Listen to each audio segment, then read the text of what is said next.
नीरज कुमार, आप देख रहे हैं मोबाइल न्यूज 24। 17 लाख दर्शकों का फेवरेट न्यूज चैनल बिहार विधानसभा चुनाव का सर्वे करते हुए बिहार के प्रदेश जदयू कार्यालय में है और यहाँ हमारे साथ अशोक कुमार सिंह जी हैं। इनसे हम जानेंगे बिहार में जो एक्टिविटी हो रही है। अभी विधानसभा में कुछ कारण से विपक्ष द्वारा हंगामा किया जा रहा है और पार्टी के कारण विधानसभा स्थगित भी हो जाता है। रोजाना करीब 60 लाख रुपए का विधानसभा का खर्चा होता है और ये नुकसान कहीं न कहीं आम लोगों के जेब से भरा जाता है।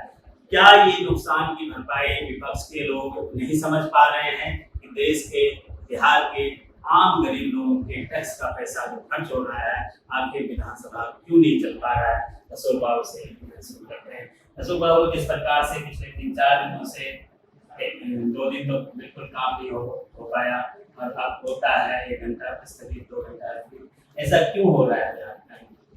देखिए, विपक्ष जो है वो घबराया हुआ है, उनके पास कोई मुद्दा है नहीं। वो हंगामा मात्र करना चाहते हैं और हम लोग चाहते हैं, सरकार चाहती है कि विषयवार जो एजेंडा है उस पर बहस हो, बातें हो, हाउस चले, लेकिन विपक्ष नहीं चाहती।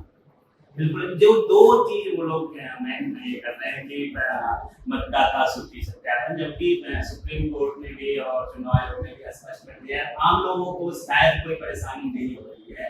तो ये क्या जानबूझ के इस मुद्दे को वही तो आपको बताया कि नीतीश कुमार जी ने इतना काम कर दिया बिहार में और कर रहे हैं। जैसे अभी 400 रुपये वृद्धजन पेंशन को 1100 रुपये कर दिया, बिजली 125 यूनिट फ्री कर दिया।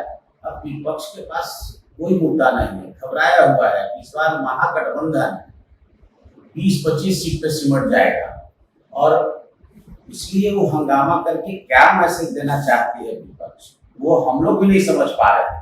कोई मुद्दा नहीं।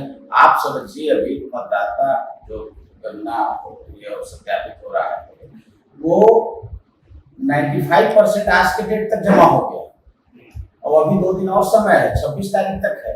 तो आम लोगों को कोई परेशानी नहीं है। और अब तो जो गणना प्रपत्र है जो BLO माध्यम से उपलब्ध कराया जा रहा है मतदाताओं को, वो सिर्फ फोटो लगा करके, अगर आपके पास है, वो भी बहुत ये नहीं है तो आप लगा सकते हैं और नहीं है तो थोड़ा ऐसे भी आप भर करके आप उसको दे दीजिए। तो आम हम तो गाँव घर में घूम रहे हैं, देख रहे हैं, औरंगाबाद जिले में रहते हैं विधानसभा में, तो हम लोग कहीं कोई परेशानी नहीं है। हमारे वर्कर भी लगे हुए हैं, पॉलिटिकल वर्कर भी काम कर रहे हैं सहयोग कर। बिल्कुल। अच्छा, अभी 2-3 चीज आप लोगों ने पूरा करके दिया है। लगातार ये लोग मांग कर रहे थे और अपना वो कह रहे हैं हम सरकार में आएंगे भविष्य में तो वृद्धा पेंशन बढ़ाएंगे और बिजली फ्री करेंगे या माय बहन योजना का 2500 करेंगे, गैस सिलेंडर 500 करेंगे। तो 2 चीज रह गया, एक आपके तरफ से गैस सिलेंडर और ये माय बहन का जो पेंशन है, ये भी क्या बिहार सरकार आगे करने वाली है? वो 2 मुद्दा उनके पास है। उनका क्या मुद्दा है हम लोग को कोई मतलब नहीं। आप कहाँ से पूरा करिएगा? वो तो सिर्फ छलावा कर रहे थे, ढोंग कर रहे थे। आप हम लोग कभी और हमारे नेता का कभी झारखंड में रोल मॉडल नहीं रहा। उनका क्या है नहीं है वो समझे, लेकिन हमारे नेता हमेशा महिलाओं के लिए और बिहार के आम आवाम के लिए जो काम किया 20 सालों में, वो किसी के कहने और किसी के एजेंडे में भी किसी ने उठा दिया, विपक्ष ने कोई बातें उठा दी, उस पर कोई काम हमारे नेता नहीं करते। बिहार का विकास हो, महिलाओं के लिए काम क्या करें, नौजवान जो बेरोजगार हैं उनको रोजगार कैसे मिले, ये सब वृद्धजन का मामला था। तो हम लोग तो 20 साल से सत्ता में हैं और हम लोग 10 साल विधायक रहे हैं, तो हम लोग तो 10 साल पहले से ये बात को रखे कि भाई बढ़ना चाहिए, तो आज बढ़ा। कोई किसी का कोई मुद्दा हो, अपना उनका पार्टी का मुद्दा हो सकता है। आप कहाँ से आप सत्ता में आइएगा, नहीं करिएगा क्या? 20 से 25 सीट आएगा कि नहीं आएगा आप देखिए ना। जनता तो जहाँ जाइए वहाँ एनडीए के पक्ष में बोल रही है, नीतीश कुमार जी के पक्ष में सड़कें बन गई है, बिजली भी आ गई है, थोड़ा रोजगार की बात हो रही है, वो लोग उसके लिए भी आप लोग कुछ ना कुछ कर ही रहे हैं। एक चीज आजकल 2 दिन से ट्रेंडिंग में चल रहा है, उपराष्ट्रपति जी ने इस्तीफा दिया है, तो क्या नीतीश बाबू उपराष्ट्रपति बनने वाले हैं? ये ट्रेंड में चल रहा है।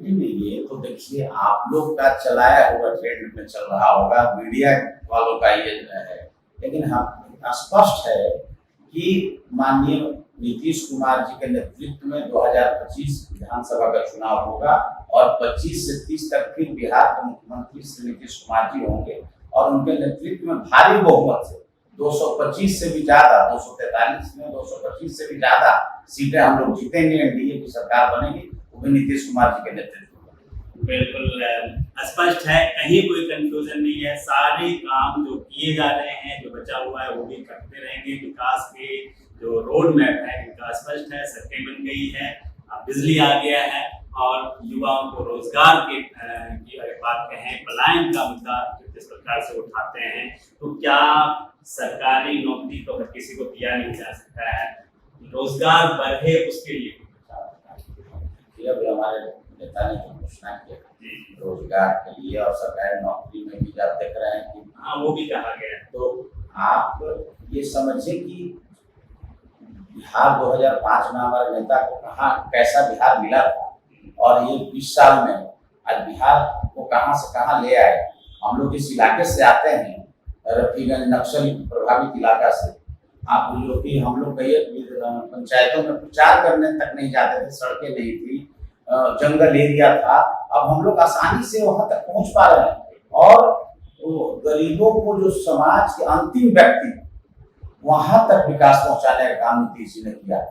वो बच्चों का साइकिल, पोशाक, छात्रवृत्ति, आज वृद्धजन पेंशन, हर घर बिजली, हर एक टोला पर सड़क, हर एक गांव में सड़क कनेक्टिविटी, पुल पुलिया, तो सारा चीज तो देखिए जो बुनियादी सुविधाएं नहीं पहुंचा था जहां वो पहुंचाने का काम इन्होंने किया है। तो कहीं अब उन लोग विपक्षियों के पास कोई मुद्दा बचा नहीं है, आपस में मारा मारी है कि किनके नेतृत्व में होगा, कौन विपक्ष के मुख्यमंत्री चेहरा होंगे।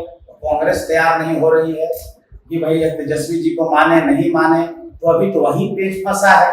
तो मुद्दा भटकाने के लिए और विधानसभा में जैसा कि आपने कहा कि आम जनता का पैसा बर्बाद हो रहा है या पर डे जितनी भी खर्च हो रही है विधानसभा पे, तो उनको उससे क्या मतलब है। वो तो ये चाहते नहीं है मुद्दा पे बहस हो। एक नई पार्टी भी आई है जनसुराज, अभी 2 दिन पहले पता चला है कि उनके गाड़ी से शराब पकड़ा गया है, आपके साथ सासाराम का रखा, उस पर भी हंगामा है। तो जो लोग अभी गांव जाके लोगों को रोजगार की बात कर रहे हैं, ऐसे में क्या मैसेज होगा कि उनके गाड़ी से शराब का देखिए इस मामले में हमको जानकारी नहीं और पार्टी बहुत सारी आती है, चुनाव के समय में बहुत सारी पार्टियां बनती हैं और चुनाव के बाद विलुप्त हो जाती है। वही हाल यही सब पार्टियों का होने वाला है। वो जनता तय कर चुकी है 2025 में फिर से नीतीश कुमार, अब कहीं किसी का दाल गलने वाला बिहार में नहीं। बिल्कुल दाल कहीं किसी का गलने वाला नहीं है बिहार में। नीतीश कुमार के प्रति लोगों का मिशन बिल्कुल पिन पॉइंट हो चुका है और वो अपना मूड बना चुके हैं। होता क्या है, रिजल्ट के बाद किस प्रकार से बिहार की स्थिति रहती है, 2025 के नए मुख्यमंत्री के रूप में नीतीश कुमार जी का कितना सीट के साथ स्वागत होता है, वक्त बताएगा। बने रहिए मोबाइल न्यूज 24 के साथ। आप तमाम दर्शकों का बहुत बहुत धन्यवाद।